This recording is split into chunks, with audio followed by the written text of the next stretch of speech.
Angalizwa ke ihlombe. Angalizwa ihlombe. Akho. Yanizwa ke manje Mhlathuze. Nawu ke lo Mhlathuze engwaziyo. Ayeye Sathana ayeye.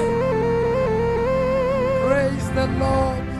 Siyabonga kakhulu bangcwele babukeli bethu emakhaya babengelela egameni elingaphezulu wonke amagama igama lenkosi yethu Yesu Kristu umNazaretha longcwele. Sanibona nemhlathuze futhi bangcwele ayisazani bantwana benkosi. Angazi semangaki imfundisi amaviki mathathu. Hayi ningasho nje ngino 5 weeks ingezila 5 inyanga neviki. Hayi shayelani uNkulunkulu izandla kwangathi ngisacela ubulisa umuntu oseduze kwakho uthi sabona makhelwane wenze kahle wabakhona emkhoneni lenkosi uJesu. Sibingelelane nje bazalwane silinganeni uthando egameni lenkosi uYesu. Nakho ke yayinhleke lento engiyibonayo. Ngibonga nje nalabo abagqoka white. Yabona ngeke ngigqoka white nje hayi. Ihambe ngomoya. Yazela ukuthi sidlisidlo yagqoka white. Hayi ake nibashayela izandla bonke abagqoka white. Bonke abagqoka white bashayela izandla. Singahlala phansi bangcwele emkhoneni benkosi yethu uYesu. Siyambonga uNkulunkulu kakhulu bazalwane umsebenzi omuhle eniwenzayo. Hey njengoba nginyamalele nami nje bangcwele kukhona la bengisayolungisa khona. Nazi uma umfundisi ubamba ngapha ubambe ngapha kwenye indawo ubona ukuthi ngathi ngapha ayikhona ngiyalimaleka.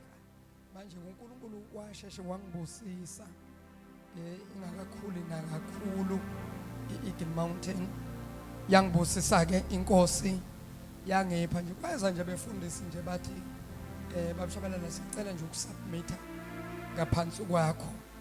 Ngathi kubo hey bazalwane mina ngisemusha ngiyafika la angikwazi ukuthi nginivumele bathi hayi baba khululeka sikholelwa nje uNkulunkulu ayibeke kuze sifike nje sihlale sikhonze mawusithuma sizoya senze lokho sithuma kona. Ngathi manisho njalo ke bafundisi ngathi nebudget ukuthi mhlawumbe njengoba nibafundisi kube khona engizaninika kona anginayo. Nami ngisaqala umsebenzi wenkosi bathi khuleka mfundisi thina sizoseva.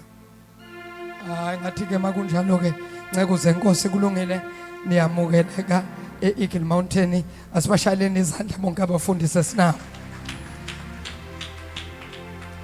So ngoma ezulu ke hawu wala ekhaya ke vele bazalwane ubhuti uyinceke enkosi basubmit nje nabo banenkonzo ngenkosi uNkulunkulu kodwa nje bathe sisacela nje baba kwesikhonzo nje sihlale phansi.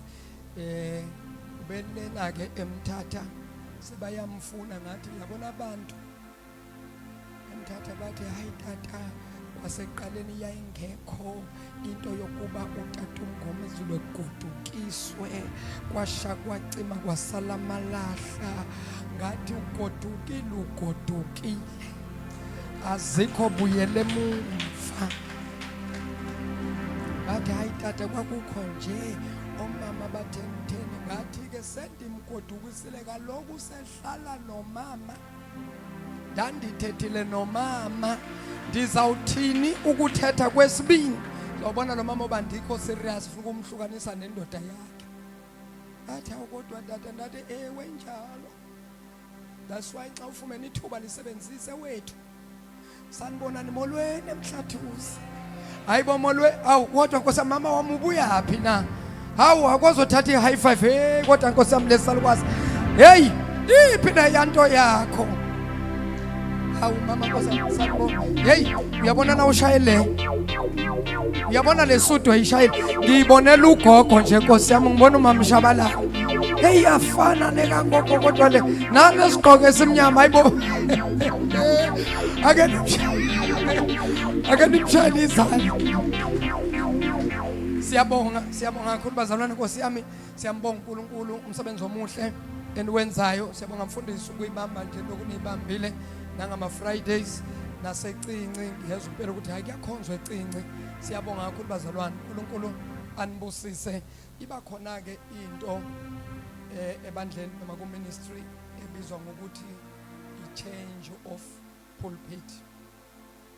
A change of pulpit is when ushintshwa umfundisi kufika omunye umfundisi athi ukubamba naye futhi achange. I-change of pulpit kulezi insuku sathi kimi ngisabamba itheku, ngisabamba igoli, ngibamba itheku, ngibamba igoli, ngibamba itheku, ngibamba igoli. Ngisethi ake ngimnike umngoma ezulu akazinze ngoba yena ukakhulu la ku teaching egameni likaJesu ukuthi akakathi ukunzinza emhlathuse. Alibonge igama lenkosi.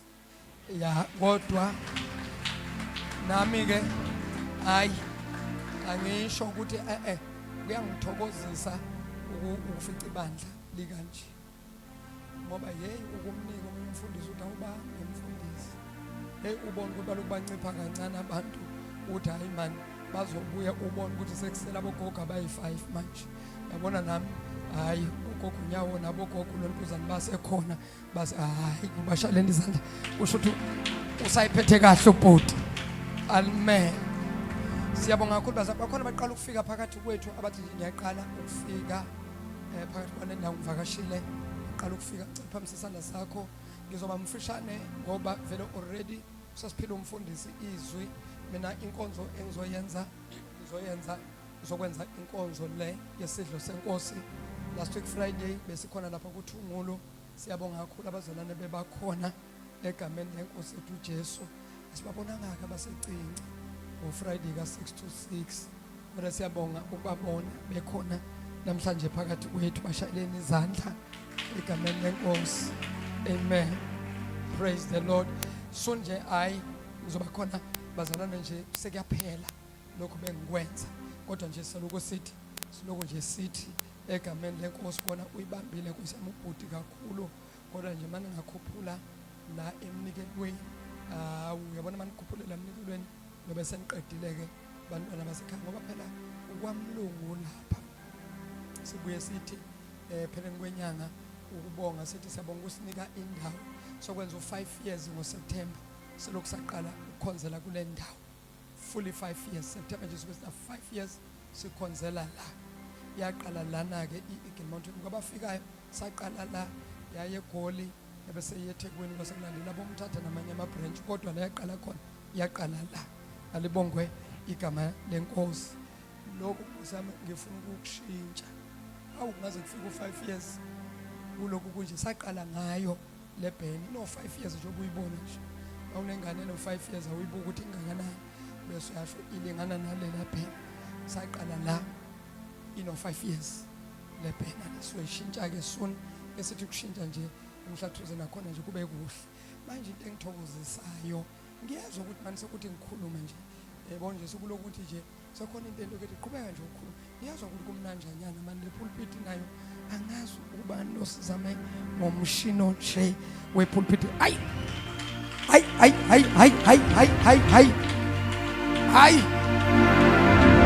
suka. Uyabona wazi ushabisa impela ke. Abasithengelele bayamazi ukuthi uthandani ubaba wethu. Inhle ngeke bazalana ke nishayile izandla. Bashayeleni izandla nabo abasithengelele pulpit enhle kangaka. Next week nje zobe sesifaka ke isticker sala ekhaya nje esithi nje siyophuma lapha yana esihle nje sinesiphambano.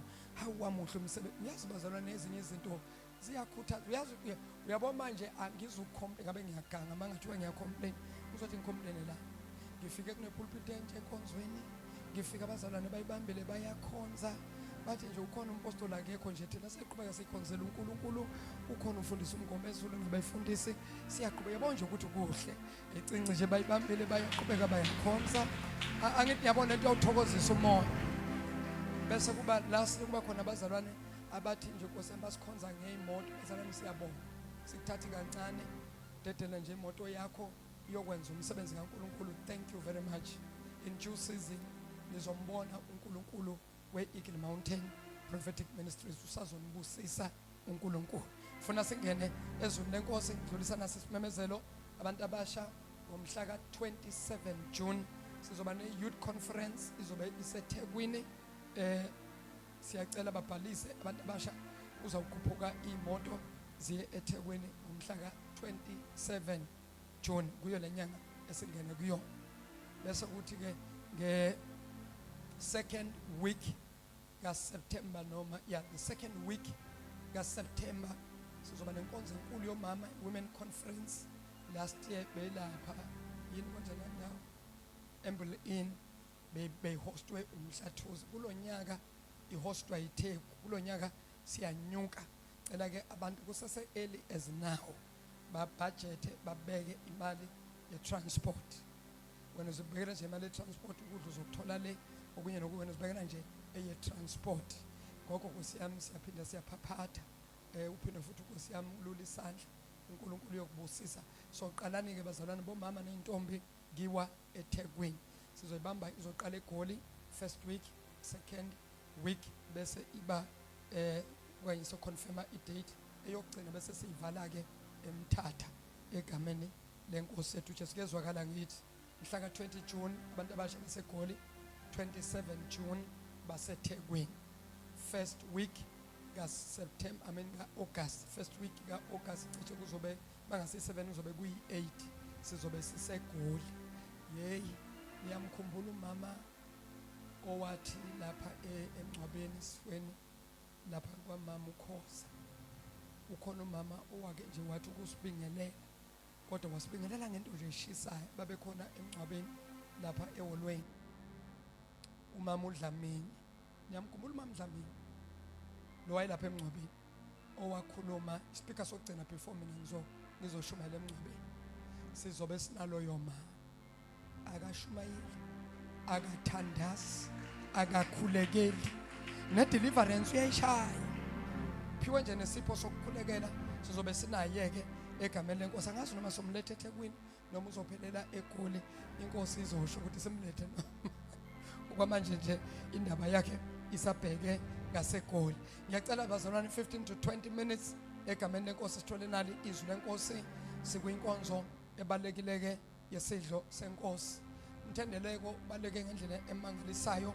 Namhlanje sisoveza ama points a few ambalwa bese siyaseva isidlo senkosi. Ngicela basifundela iBhayibheli incwadi baseKorinte bokuqala isahluko esika-11 iverse u23 ukuya ku28. First Corinthians chapter 11 verse number 23 to verse number 28. First Corinthians chapter 11 verse number 23 to verse number 28. Silapho sonke. Amen. Ulungile sisu ngafunda. Incwadi yabaseKorinte bokuqala chapter 11 from 23. Yes. Ngokuba mina ngakwamukela enkosini lokho. Ngokuba mina ngakwamukela enkosini lokho. Nenganinika khona. Nenganinika kona. Nenganinika hayi engininika kona. Kepha nenganinika kona. Amanye amagama lento enganinika yona nalento engikhuluma namhlanje ayiqali ngake ngayikhuluma ngaphambilini. Umpostoli Paul lo ukhuluma nebandla laseKorinte. Asambe Ukuthi iqale kahle. ngokuba mina ngakwamukela enkosini lokho. Ngokuba mina ngakwamukela enkosini lokho. Nenganinika khona. Nenganinika kona. Ukuthi inkosi uJesu ukuthi inkosi uJesu ngalobo busuku akhashelwa ngabo. Ngalobo busuku akhashelwa ngabo. Wathabatha isinkwa. Wathabatha isinkwa. Wabonga. Waseyabonga.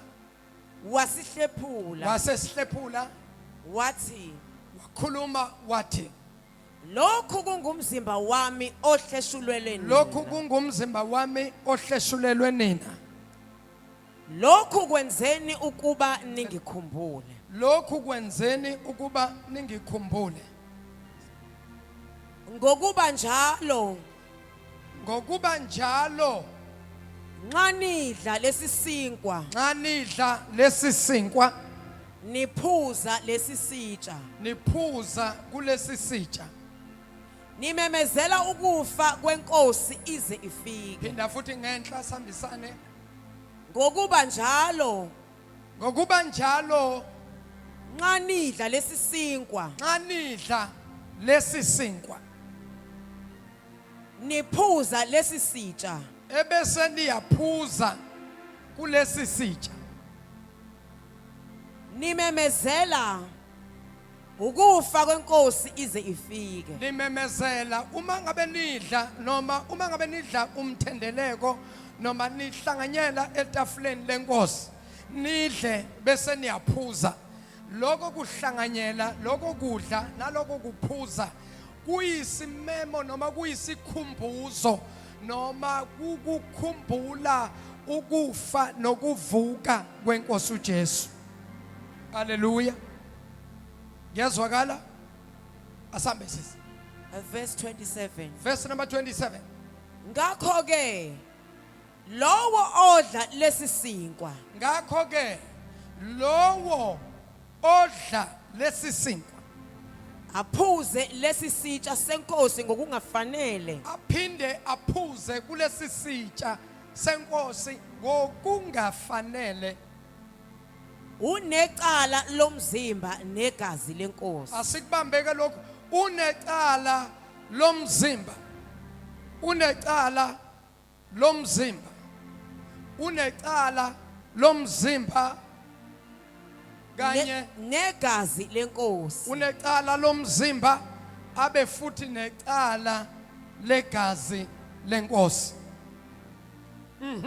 kodwa umuntu akazihlolisise Kodwa iBhayibheli ngamanye amagama uma sekuthiwa kodwa mhlambe kube bekuyisilungu bekuzothiwa but. Now kodwa umuntu akazihlolisise ngamanye amagama iBhayibheli after umuntu yena sekazibukile alimnqabeli ukuthi akadle futhi alimnqabeli ukuthi akaphuze. Kodwa into iBhayibheli elishoyo lithi magazi bukisise noma magazi hlambulule noma magazi azihlolisise. Thank you. Akazihlolisise amagama azibuka ukuthi am I worthy to partake? Am I worthy ukuhlanganyela na? Ake sithi umuntu uphuma nempendulo ethi I'm not worthy.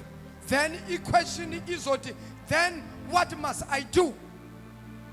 If I'm not worthy but I want to partake, what must I do, man of God, in order for me to be allowed or to partake in the table of the, what must I do? I'm not worthy. Then what must I do? Because umbuzo okufanele uvele. Qedelela sizofika ku28. Lalela ukuthi lithini iBhayibheli. kodwa umuntu akazihlolisise kuqala Yebo, khona ke ebesedla lesisinkwa yebo. aphuze lesisitsha Emva kokuba enze njani? esezihlolisisile Esezihlolisisi. Ukuzihlolisisa ilokhu esithi ngesilungu is to examine yourself. Examining yourself ukuzihlolisisa ukuthi kodwa lento ngiright yini uma ngiyenza. Ake sithi uphuma nempendulo ekulahlayo ethi no awukho right. Then kuzosala into ukuthi then ke yini okumele ke ngiyenze ukuze ngilungisiswe ngibe right. Qedelela sisi. verse 29 Verse number 29. ngokuba odlayo aphuze Yeah. uzidlela aziphuzele icala Uma ngabe enze njani? uma engawahlukanisi umzimba wenkosi Kodwa uma wehlukanisile umzimba wenkosi qhubeka. ngenxa yalokho baningi phakathi kwenu ababuthakathaka nabagulayo nabaningana balele Thank you. Ibambe lapho sisi. Hlala phansi. Waza sisisebenza. Bambani ke bazalwana, will be very short. What is important into ebalulekile ngokuhlanganyela etafuleni lenkosi noma kumthendeleko noma ukudla isidlo senkosi. in partaking in the Holy Communion. Number 1, isidlo senkosi siyini? Firstly, what is the Holy Communion? Why kumele sihambe sidle isidlo senkosi? Why should we go a while and then have the Holy Communion? According to iBhayibheli lasifunde khona, When we read the Bible, lithi iBhayibheli ngoba uma sihlanganyela etafuleni lenkosi for when we come together on the table of the Lord sidla isidlo senkosi, and eat the Lord's Supper, lithi iBhayibheli sikhumbula we are remembering ukufa nokuvuka nokubuya kwenkosi. the death and the resurrection and the coming back of Jesus Christ. Ngamanye amagama ivangeli esilishumayelayo The gospel that we preach, akumelange sikushiye ngaphandle ukufa nokuvuka kwenkosi we should uJesu. not leave the death and resurrection of Jesus outside. Futhi akumelange singakusho noma singakufundisi ukubuya kwenkosi. We should not also forget to teach about the coming back Ngoba of Jesus. uma siyeka ukufundisa ngokubuya kwenkosi, When we leave out the teaching of the coming back of Christ, kungenzeka abantu basale ekubuyeni kwenkosi kodwa babe behamba isonto. people might be left out yet they go to church. Kungenzeka abantu basale kodwa bebakhona enkonzweni. They could be left out but they were in church. Basaliswa yini abantu kanti bebala attenda isonto? Why are they left out yet they were attending church? Lalelani bazalwane, mawusindisiwe When you are saved, brethren, usuke sondlulile entweni yokuya esontweni ngoba uma ufa ufuna ukuthi isonto likungcwabe. you've passed through the notion of going to church that when you die you want the church to bury Thina you. asisakhonzela ukungcwatshwa. We do not fellowship to be buried. Sasindlulile kuleyo nto We've passed that ideal notion yokuthi mangabe ngishonile kube khona umfundisi emngcwabeni that wami. if I pass away there must be a pastor at my funeral. Thina kahle kahle asisasonti. We do not just go to church and fellowship. Kunomehluko There's ukusonta a difference between fellowshipping nokukhonza. and worshipping. Thina asasibona We do masonto not fellowship. kepha thina sesiyizikhonzi We are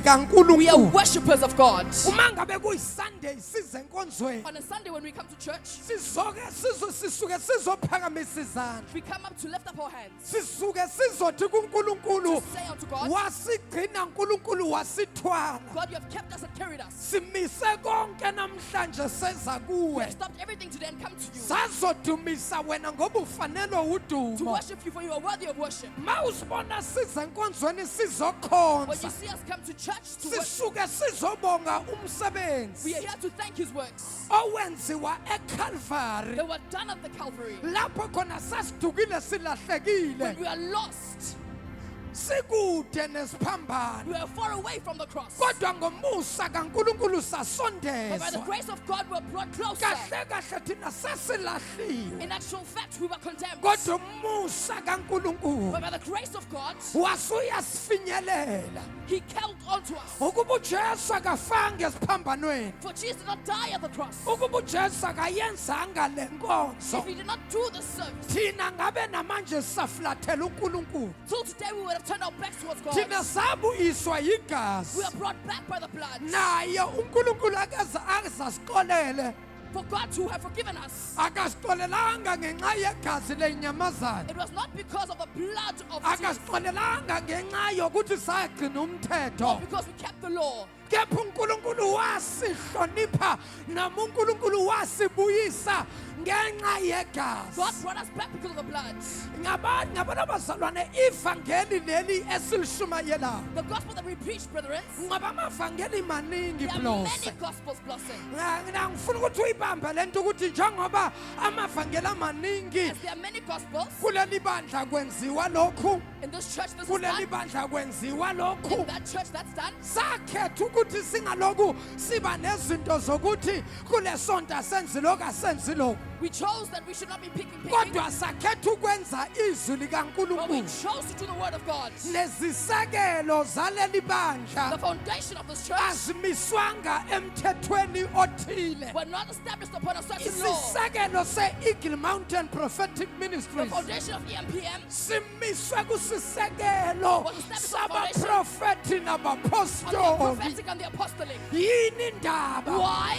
Yingoba izwi likaNkulunkulu Because the word of God simise phezu kwesekelo sezwi We were established upon the foundation of words elashunyayelwa that abapostoli was preached by the apostles. asimisangi igili kwinto ethile Eagle was not established upon something futhi else. igili ayimanga ngento ethile It's not standing because of kodwa something else. igili ime phezu kwezwi likankulunkulu It stands upon the word of God. na umuntu othanda izwi When you're a person that loves the word, na umuntu othanda iqiniso that loves the truth, uzokhonza la ekhaya you will worship in this kodwa house. na umuntu ongalithandi But if you iqiniso don't like the truth, futhi ungumuntu ongalithandi izwi or nor do you like the word, kuzoba nzima uzodonsa kanzima it will be hard, you will struggle. ngoba uzoza wena ulindele ukuthi sikunike into ephathekayo You will want us to give you tangible things. thina sivele sikuhlome ngezwi And we give you the word. sikunikeze izwi We'll give you the word. ngoba thina sibonile ukuthi For we liyasebenza can see that it has worked. ngoba thina sibonile ukuthi That liyasisebenzela it works for us as well. mhlawumbe kungenzeka solo kwafika la ekhaya Maybe ever since you came into the house, it alikakusebenzeli hasn't worked izwi for you yet.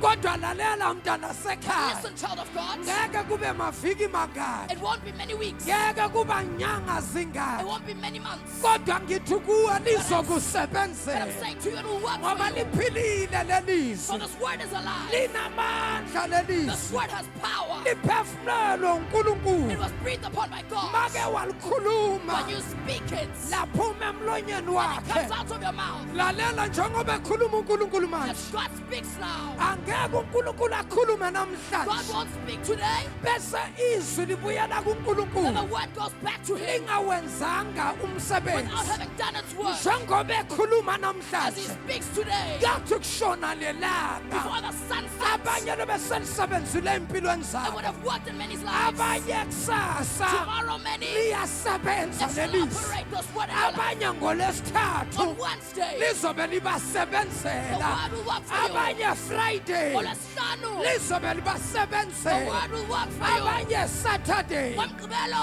abanye sunday ngamanye bazobe ngesonto, bathi heyi wangenzela say, unkulunkulu God did it for me. heyi wasenza unkulunkulu God isimangaliso performed a miracle. liphilile The izwi word is alive likankulunkulu of God. It liphefumulelwe was breathed upon. ngamanye In other amagama words, yonke into ephilayo everything that's alive, melibe nomphefumulo that has a that's breath. why yethu udavide Yingakho uDavide let ethi, everything mawuvumela yonke that into has breath enomoya, praise the lord mayidumisa let uNkulunkulu. everything Mawonke into that has breath enomphefumulo, praise the lord mayidumisa in uJehova. other words Ngamanye amazwi, amongst the things ngaphakathi kwezinto that are living eziphilayo, that has breath ezinomoya, the word of God has breath.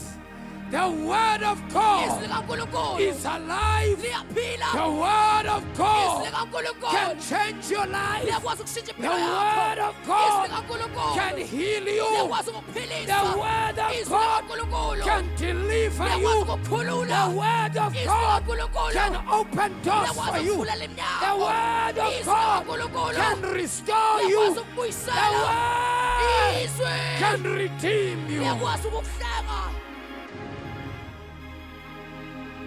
Mawukhuluma ngezinto ezinomphefumulo When you talk about things that are breath, eziphilayo that is alive, ungabolishiya ibhayibhili don't leave out the Bible. ibhayibhili The liyaphila Bible is alive. It linomphefumulo has breath. liyaphila It is alive liyaphefumula and it breathes. heyi bazalwane Brethren, siyandlula we thina are passing by kwibhayibhili eliyincwadi from a Bible that's a book. kodwa singene kukristu We are entering Christ. ukristu engumuntu Christ as man, ephila phakathi kwethu living amongst us. lelizwi This word lingukristu is Christ. engumuntu That is man. ephona phakathi That kwethu is amongst us. yabona njengoba ngila As I stand here njengoba ngishumayelisa and preach the njengoba word, umfundisi as abeshumayelisa the pastor preached, ubekhuluma he ngokristu was speaking about Christ, okhona who is phakathi kwethu amongst us. nina nisabheka You umngomezulu are looking at him, Gomesu. kanti ukristu usagqoka inyama Christ has won the kangomezulu flesh of kanti Gomesu. ukristu ugqoka i-overall Christ has won the ebizwa overall. ngokuthi Let's umngomezulu call him Gomesu. kanti ukristu ugqoka i-overall Yet Christ has won the ebizwa overall. ngokuthi ushabalala Let's call Shabalala. ukristu okhuluma phakathi Christ kwethu speaks within us. uyena okhuluma He's the kithi one who speaks to through us. uyena sitshela ngale He's nkonzo the one who tells us about this ministry. namhlanje Today, abazophuza those that shall drink, abazodla that shall eat,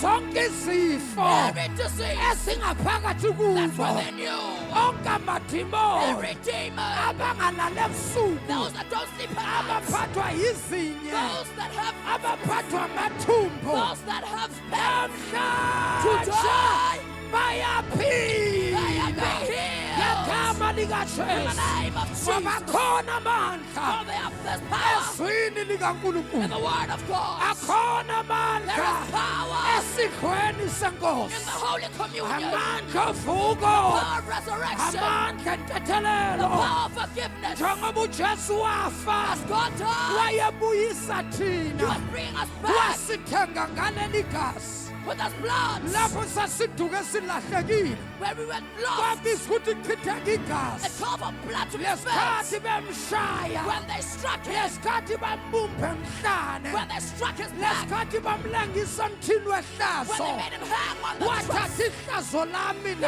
nawe shame and your shame, yena wabethelwa and He was crucified nehlazo lami with our shame. lalela Listen, lesikhathi abekwa when esiphambanweni He was hanging on the cross, elenga when He was esiphambanweni hanging on the cross, wayelenga namahlazo He was ami hanging with our shame. wayelenga nobuthakathaka He bami was hanging with our weaknesses, wayelenga nokwahluleka kwami with our failures. namhlanje Today, I can do all things ndiyakwazi ukwenza through konke Christ ngoKristu who strengthens me. omqinisayo. Today, Namhlanje I'm strong. ndinamandla. Yesterday, Izolo I was weak, but ngangibuthakathaka, today, kepha I'm namhlanje strong. ndinamandla. I'm strong. Ndinamandla.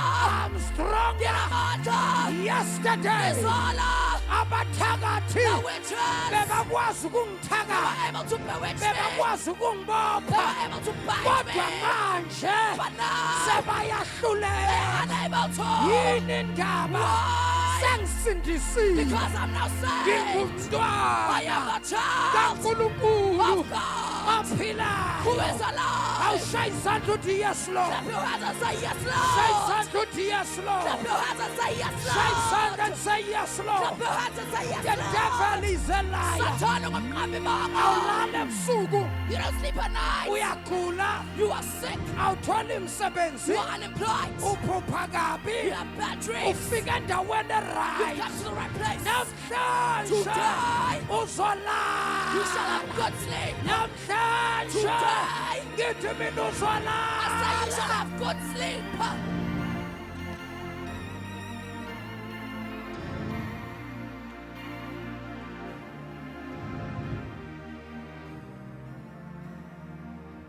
Hold on, I'm about to close. mama sengiyafa awukisekubasangosiyana mama sengiyafa iphakamise inhliziyo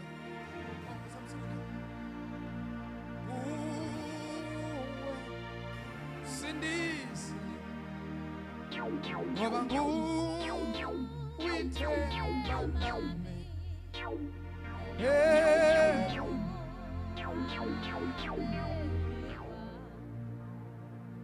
Mamani. Bokulo isinkwa esiphelele. It was a full loaf. Wayesesithatha etafuleni kusihlwa. He took it from the table Siphakamisa. and lifted it up. Wathi lokho He said, "This kungumzimba wami is my body owabelwe that was broken abaningi for many, noma ohleshulelwe that was torn abaningi. for many." Waphela ulofu. The loaf then Nxa ukuthi finished kwahleshulelwa because it was broken abasetafuleni. for those that were at the table. Wayesethi lokho He said, "This kungumzimba wami is my body owabelwe abaningi was broken for many, ohleshulelwe abaningi. that was torn for many." Ngaso sonke isikhathi At all times, uma nidla lesi sinkwa when you eat this bread niphuza kulesi sitsha and drink from this cup, nimemezela you proclaim ukubuya kwenkosi the coming of Christ. nimemezela You are proclaiming ukukhumbula inkosi the remembrance of the Lord. lo mzimba lo This body, yebazalwana ke sikhulume kafushane sengiyathandaza let's talk about that. I pray. lo mzimba lo This body baningi abantu Many people abashaywa who have been beaten, kodwa lo mzimba wahluka but this body was different kuneminye imizimba. from other bodies. Lona umzimba wenkosi, This is the body of the King, inkosi uJesu the King Jesus, eyashaywa, who was beaten yadatshulwa, and who was whipped, yalinywa emhlane, whipped on his back, laphuma igazi, and blood gushed out, zaphuma izicucu zenyama yakhe. and his flesh came out. Ushawelani lo muntu kabuhlungu Why kangaka? was he beaten so badly? Udatshulelwani lo muntu kabuhlungu Why kangaka? was he whipped so badly? Ushayelwa mina, He was beaten for me ushayelwa wena, and beaten for you, ushayelwa izono zethu. and our sins. Lithi The iBhayibheli, Bible says wayengenacala, he had no sin. wayengone muntu, He did nothing to no kodwa one, wathatha indawo yami. but he took our place. Njengoba eshaywa, As he's been beaten, kwakumele kushawe mina. I was the one supposed to be beaten. Njengoba edatshulwa, As he was whipped, kwakumele kudatshulwe I mina. should have been whipped. Kodwa yena But he ecebile ngomusa wathi He said, no, esikhundleni sakashabalala instead of Shabalala, msuseni ushabalala remove him, shayani mina hit me limano wami umhlane with my bag. nolimele ushabalala When Shabalala was hurt, musani ukumshaya lo don't hit him, kodwa shayani mina hit me esikhundleni in sakhe. their place. Oh, what an amazing grace, Oh, Musa, what a love that we have received. uthando lungaka simbukelile. Instead of ukushawe mina, Instead of I being yena beaten, wanikela umhlane wakhe his back was whipped, ukuba akushawe wona. that he must be the one being Hawu hit. mina njengoba kumele ngenze into If eyodwa I were to do one thing, ukuba nje ngima-accepte, to accept him, ukuba nje ngimamukele, to receive him, bese izono zami then my sins ziyathethelelwa. would be forgiven. Namhlanje Today, senza we are inkonzo doing a service la khona where anikela he ngomhlane, gave up his back, la khona where anikela ngomzimba he wakhe, gave up his body walenga and esiphambanweni, hang on the cross, eshayiwa linyiwe. beaten and whipped. Namhlanje Today, izono zami our nawe sins zithethelelwe, are forgiven, zixolelwe. are forgiven. Awu bangcwele, Saints, umusa ongaka. what mercy! That's why yethu umpastori That's why Apostle says, siyathini kuNkulunkulu what shall we say unto ngoba God usenzela umusa for ongaka. such grace? Siyathini kwinkosi What shall we say to the Lord masifike ezulwini when we get to ngoba heaven? uNkulunkulu usenzela For umusa. God has shown us Mntana mercy. sekhaya, Child of God, isikhathi siyahamba. the time is gone. Thatha lo musa, Take this mercy. thatha lo musa, Take this mercy. thatha lo musa, Take this ngoba mercy. siyazi For the isikhathi time is la coming kuzovalwa khona. where it shall be closed up. Awulithi The iBhayibheli, Bible says intombi nensizwa the young girls and men, ziyakwehla zenyuke. they'll go up and down Sifuna leli vangeli, looking for this gospel, sifuna noJesu, looking for this Jesus, sifuna labafundisi looking for the pastors abashumayela that ivangeli. preach this gospel. Kodwa ngaleso But sikhathi at that time, siyobe we will no sesingasekho, longer be there. siyobe We will sesithathiwe, be taken sahlangana nenkosi emafini. and meet the God in the clouds. Ngaya lolo suku All that day, kubantu to abazosala. those that shall be left Mntana behind, sekhaya, child of God, ungasali don't be ngoba left. endaweni yangakini For in your residential bayazi area, ukuthi uyakhola. they know that you are a believer. Esikolweni sakho At your school, bayazi ukuthi they know uyakhola. that you are a believer. Emsebenzini At wakho your workplace, bayazi ukuthi they know uyakhola. that you are a believer. Wasala Once you stay behind, bayothi abantu yawe they'll say, hey, siyabazi abantu abakholwayo we know people who believe. bathathiwe sibabonile They've emafini. been taken there in the Wena clouds. bohlezi uye esontweni, You gave us with church. usaleleni, Why are you here? usale How did you kanjani? get left behind? Uthi yazi nama And you ngazi say, I also bathi don't abantu know. kusho ukuthi baqambamanga na uthi That uyakhonza. means you are lying when you say you fellowship with Bakushaye abantu, people that beat you up bakukaphe ngezinkemba. and then they'll strike you with Lithi swords. iBhayibheli The abaningi Bible says many ngalezo nsuku in those days bayothenga imfundiso shall go and buy ngegazi salvation labo. with their Hey, blood. ngiyasaba ukuthenga imfundiso I fear buying elami salvation igazi liwiki. What my blood is weak. Ilenza ukuthi libe strong. What makes it strong Ilegazi is the likaJesu blood of Jesus engingaphansi kwalo. that I'm under. Namhlanje ngumuntu. Today I am a person. Hayi ngoba ngingumuntu. Not because I am a Kodwa person. ngenziwe. I was created Ngaba umuntu. to be a person. Ebazalwane. Brethren, Ayikho into engcono. there's nothing better Esayenza. that we have done. Kodwa igazi. But it's the blood. Sinjenje. We are as we are. It's the Igazi. blood.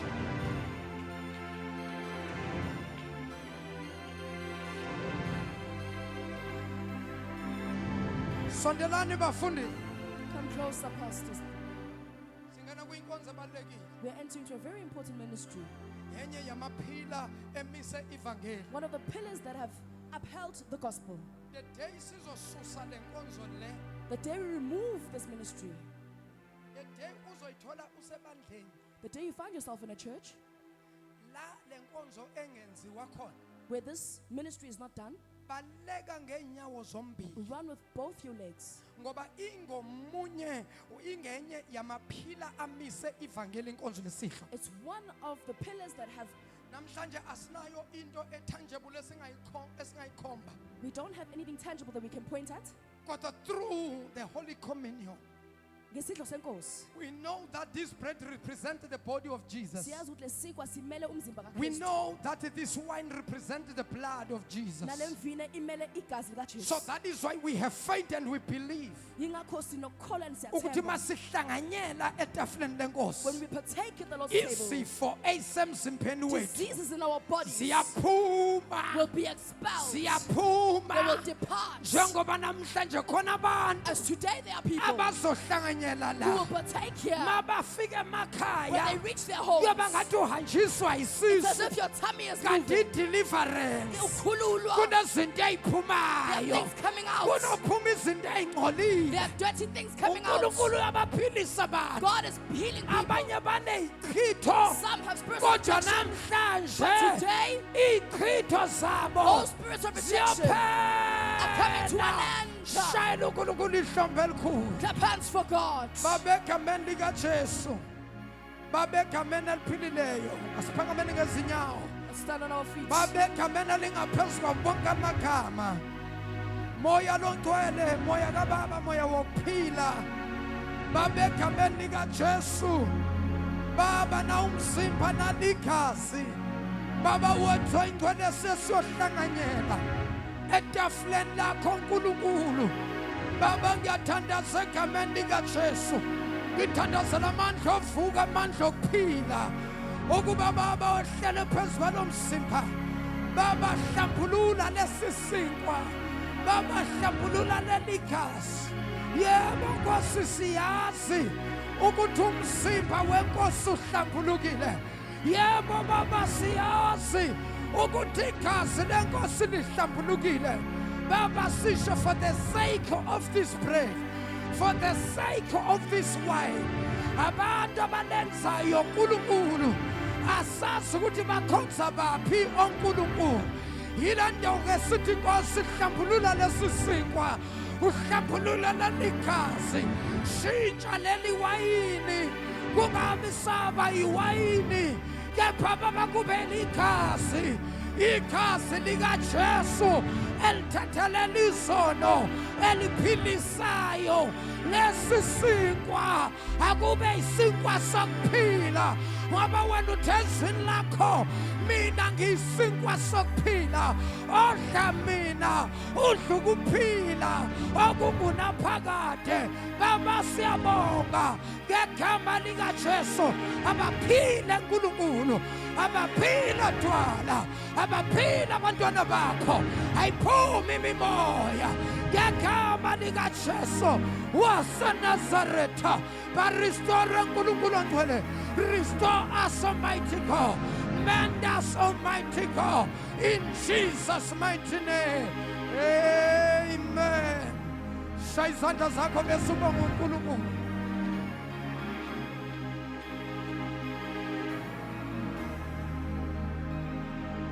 Chaleni isihlombe elikhulu uNkulunkulu egameni lenkosi. Sondelani baphathi bami egameni lenkosi. God bless you. Abangifuna ukushiyana ukushiya abantu ne-question mark. Unombuzo othi There is a question. lokho besijwayele ukukwenza even emasontweni We used to do this in churches as well, la siphuma khona. where we come from. Makusevwa isidlo senkosi When the Holy Communion is served, since kufundwe lelizwi as we have read the word, elithi odlayo that he who eats nophuzayo and drinks uziphuzela azidlele icala. Manje abantu bekuthi makulethwa emasontweni bese bathatha esaba ukuzidlela icala abesendlulisela longa. they would pass it on to the next person. Engqondweni yakhe umuntu unento ukuthi ngiyesaba. In their minds, they say, I'm fearful. Wathi if ngiyadla ngiyaphuza What if I eat and drink? ngiyiphuzela icala njengoba iBhayibheli lisho. So now ngicela ukuthi ukubambeke lo. I want you to catch on to this. Isidlo senkosi The Holy Communion akusiso sabantu abangakholwa. is not for people who are not saved. I-Holy Communion The Holy Communion, umthendeleko the Holy Communion akusiwona wabantu abangakholwa. is not for people who are not saved. Umthendeleko The Holy Communion owabantu abakholwayo. is for those who are That believers. is why asikwazi ukunika umuntu ongakholwa sithi thathana sisidlo idlisile. We cannot give a non-believer the Holy Communion. Masenze njalo si-wrong sithwesa umuntu umthwalo njengoba lisho iBhayibheli ithi odlayo uyidlela icala. We are giving them a heavy burden when we do that. Umthendeleko owabazalwane The Holy Communion is for brethren. i-secret uNkulunkulu ayiphe ibandla. In that God has given to the church. Abangakholwa ukuze bahlanganyele nathi. For the non-believers to come together with us, Kufanele bamukele inkosi uJesu qala. they need to first accept the Lord Jesus. Asikwazi ukuthatha kunomuntu ogulayo ekhaya. We cannot take it to a person sick at home Uthathe umthendeleko uyomdlisa sibhedlela. and go give it to them that are sick, and Kanti lo muntu akakholwa. yet they are non-believers. Kunokuthi abe ngcono uzovesana abe worse. Instead of being better, they'll become Ngoba manje worse uthatha icala emzimbeni wakhe. because they're taking guilt in their body. So that is why kufanele qale umthandazise athathe amukele inkosi uJesu. You need to pray with them that they accept Then Jesus kube Christ. kuba ima umnikake ukuthi akadle aphuze. Then only you give them to eat and drink. Umthendeleko owabazalwane. The Holy Communion is for brethren. Hallelujah. Amen. So that is why before sihlanganyela Before we partake, akube khona abantu abathi namhlanje inkosi there must be people who say, Lord, mayithathe impilo yami inkosi ngikhumbule. may the Lord take my life and remember Hey me. angisho ukuthi umuntu akathandazela ukufa. I'm not saying pray for death. Ngisho ukuthi impilo yakho kudala udonsa kanzima mntana You've sekhaya. been struggling, child of God, Kodwa namhlanje ungathi inkosi ngikhathele. but today you say, Lord, I'm Ngicela tired. ukukunika eyami I impilo. want to give you my life Mina ngithathe uthando lwami. and take your love. Mina ngithwale isiphambano sakho. Ukhona yini umuntu phakathi kwethu othi baba ngicela ukhuleke nami. Is there anyone amongst us who said, Father, pray with me? Ngiyamdinga uJesu kweyami impilo. I need Jesus in my life. Mangabe ukhona la ngicela uphakamise isandla sakho. If there's anyone, please raise up your Ngifuna hand. ukukhuleka nawe egameni lenkosi I ethu want to pray Yesu. with you in the mighty name of our Lord Praise the Jesus. Lord. Ngicela nje sisheshise ngoba isikhathi sethu sesishayile. Mayikhona umuntu othi mfundisi ngicela ukhuleke nami ngiyamdinga mina uJesu kweyami impilo. Mawusonjalo nje ngicela uphakamise isandla sakho egameni lenkosi ngithandaze nawe. Glory to Jesus. Inkosi ngiyabuka phezulu kwamakhanda abantu angibone isandla. Hawu uNkulunkulu ngiyathandaza egameni lika Jesu. Angazi noma niphakamisile bantwana. Mina ngazi ukuthi esikoleni umuntu mayiphamisa uphamisa kanje ngaphakamisi kanje. Umem nakabuza umbuzo esikoleni siphakamisa ngale ndlela ukuphakanyiswa ngayo. Asiphakamisi kanje. Mawuphamisa kanje kusho ukuthi unamahloni ngoNkulunkulu. Mawunganawo amahloni ngoNkulunkulu phakamisa kanje. Phakamisa njengomfundi ohlakaniphile esikolweni umisa isandla sakho uthi baba ngiyasiphakamisa sami isandla bashaleni izandla bonke naba abantu abasha ngiyazibona izandla thathani isinyathelo sokugcina nize lapha ngaphambili sheshisani gijimani bantwana bami gijimani sheshani gijima mntwana gijima ibandla libashala izandla ibandla lishaya izandla hawu naze nakhetha kahle bantwana babashaleni izandla bazalwane bashaleni izandla. Thank you, Jesus. Phakamisani izandla nina enemy ngaphambili. Phakamisani zombili. Manifika emakhaya ningizwe kahle. Khona ngithi iBhayibheli ekhaya. Bamba ungifundele incwadi yabaseRoma chapter 10. Uqala ukufunda kuverse 9, 10, 11. Uzwe lento ekhulunywa lapho ukuthi ithini. Then leyo nto ekhulunywa lapho yilento eniyenzayo manje njoba namukela inkosi. Lithi iBhayibheli umuntu ngenhliziyo uyakholwa bese ngomlomo uyavuma. Number 1 ukholwani uvumani. ngiyakholwa ukuthi uJesu weze emhlabeni wazofela izono zabo nezakho. Ngivuma ukuthi uJesu uyinkosi futhi ungumsindisi. Phamisani izandla, shonini nomkhuleko emva kwami ibandla libancede. Thanini inkosi uJesu. Ngilizwile izwi lakho. Namhlanje ngiyavuma ukuba wena uyinkosi nomsindisi wempilo yami. Nkosi uJesu, cela ungithethelele zonke izono na wonke amacala engikwenzileyo phambi kobuso bakho. Nkosi uJesu, ngicela ubhale igama lami ezincwadini zokuphila, ulesule ezincwadini zokufa. Wena Sathane namadimoni akho nemimoya yakho, namhlanje ngiyakudivorce. Awusenamandla, awusenagunya empilweni yami. Ngisindisiwe, ngingumntwana kaNkulunkulu ophilayo. Ngiyabonga Nkosi uJesu ngomusa wakho ongenzile wona. Amen. Amen. Amen. Amen. Shani izandla, nishana uNkulunkulu, sondelani nginibeka izandla. Sibusiso sikaNkulunkulu masehlele phezu kwakho, uNkulunkulu akufihle. Sibusiso sikaNkulunkulu asehlele phezu kwakho, inkosi ikufihle. Sibusiso sikaNkulunkulu masehlele phezu kwakho, inkosi ikufihle ngaphansi kwesandla sakho. Sibusiso sikaNkulunkulu asehlele phezu kwakho, inkosi ikufihle ngaphansi kwesandla sakho. Sibusiso sikaNkulunkulu masehlele phezu kwakho, inkosi ikufihle ngaphansi kwesandla sakho. Asibashaleni izandla kakhulu bonke abathatha inkosi. Singahlala phansi bazalwane, bafundisi bami, bobaba bami, ngincedeni baphathi bami. Akuqale isinkwa, siqale lapha phezulu kuyi-team bese siyehla noma esinye sesibili singene kuma-aisle lapha kubazalwane ngemumva. Njoba nilandelana nje bafundisi bami, ngiyayithanda leyo nto. Glory to Jesus. Ngicela ukuthi ke mabakunikeza isinkwa ungasidli, uyasibamba. Bakunikeza iwayini nalo futhi ulibambe. Sizoqala ngesinkwa, sidle sona, emva kwaso bese sidla isinkwa noma iwayini eligazi lika Jesu. Glory to Jesus. Oh, wahlatshwa eGolgotha. Hallelujah. Hallelujah. Oh, hallelujah.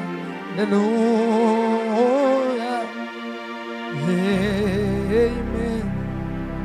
Oh, wahlatshwa. Oh, wahlatshwa eGolgotha. Hallelujah.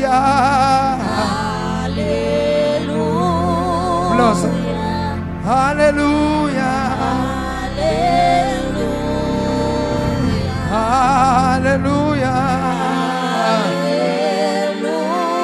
Hallelujah.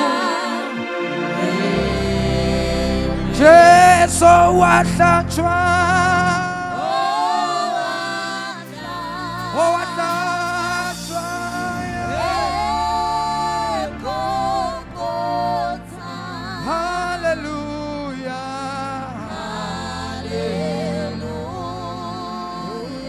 Hallelujah.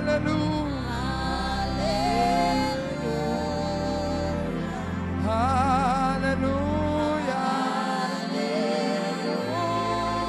Hallelujah. Jesu wahlatshwa. Yakolota.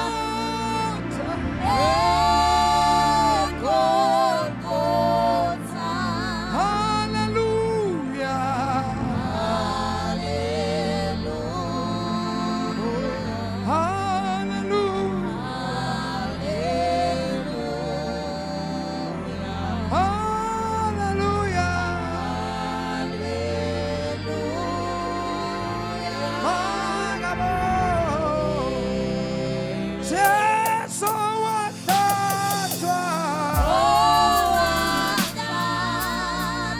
That's right.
Ake angeke nikwazi ukushaya izandla kulungile.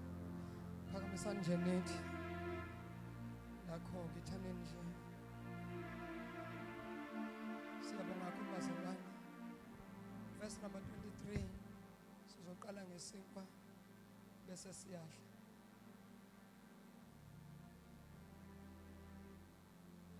Emva kwalokho ekudleni isidlo sakusihlwa.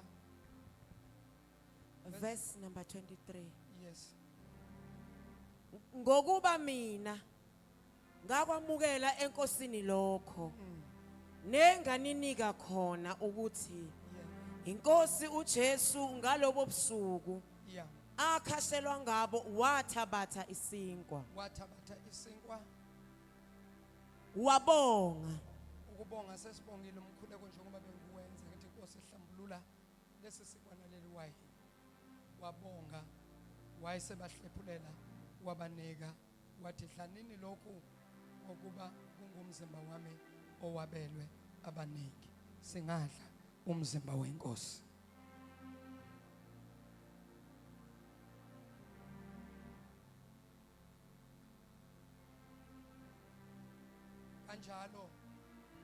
kanjalo wathabatha nesitsha Kanjalo wathabatha nesitsha. emva kokudla kwakusihlwa Emva kokudla kwakusihlwa wathi wayesethi kulesi sitsha asiphethe. lesi sitsha siyisivumelwano esisha egazini lami lesi sitsha siyisivumelwano esisha egazini lami. lokhu kwenzeni ngezikhathi zonke Lokhu kwenzeni zikhathi zonke enisiphuza ngaso ukuba ningikhumbule. enisiphuza ngaso ukuba ningikhumbule. Singaphuza igazi lenkosi.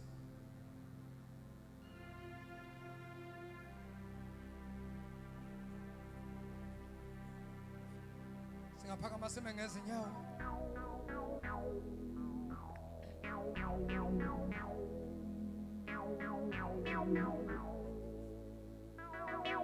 Ngifuna ukuthi wonke umuntu okhona lapha eholweni akakhuleke akabonga uNkulunkulu ngalenkonzo ephilisayo enamandla kangaka. Glory to Jesus. Akoyikhulekele nje ukubonga uNkulunkulu, ukubonga ngisho nezinto uNkulunkulu engakakwenzela izona, kepha nje uthi Nkosi ngiyakholwa. Ake sivule imilomo yethu bese sishaya izandla zethu kube lona lo besiyathandaza. Ngebonge uNkulunkulu baba wethu egcwele, sibongile edwala, sibongile mdala wezinsuku, sibongile Alpha, sibongile Omega, sibongile sinqalo nesiphetho, sibongile sonini nanini, sibongile mafunga angajiki, sibongile mathembisa feze. Ngempela wena baba uNkulunkulu, ngaphandle kwakho akakho Nkosi omunye. Baba egameni likaJesu sibonga ukuhlanganyela baba etafuleni lakho, sibonge baba ukuhlephula isinkwa, sibonge baba ukuphuza igazi eliphilisayo, igazi lentethelelo. Baba siyakholwa ukuthi izifo nemimoya ebeyihlupha baba izimpilo zethu inqotshiwe ngegama likaJesu waseNazaretha. Father, we thank you and we give you honor and we give you praise and we give you glory in Jesus' wonderful name. Siyabonga uNkulunkulu wethu, siyabonga dwala lethu ngegama lenkosi yethu Yesu Kristu waseNazaretha. Thank you, Heavenly Father, in Jesus' name. Amen and amen. Ake simshayele kakhulu izandla uNkulunkulu sibonge egameni lenkosi yethu Yesu.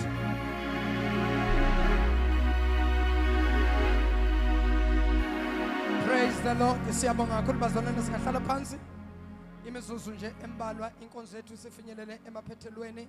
Kuba bonke abasibukele emakhaya, kuba bonke abasilandelayo, kuba bonke nje abathi siyayisupporta Eagle Mountain Prophetic Ministries, kuba bonke nje abathi babishabalala siyakholelwa ivangeli olishumayelayo.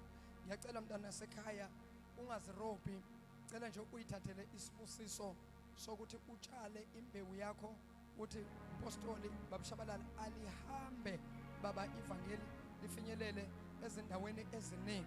Lalela, ngingefike kuzo zonke indawo, but through media, through ama media platforms lawa, through your television, through your radio, singasithola sesikhona sesishumela endlini yakho noma endlini ngokwenu. uNkulunkulu omusa anibusise, tshala leyo mbewu leyo. Ngithi mina in due season uNkulunkulu will bless you, uNkulunkulu will open doors for you. I am your apostle MJ Shabalala. I salute you. God bless you. Mshaleni isandla esikhulu uNkulunkulu.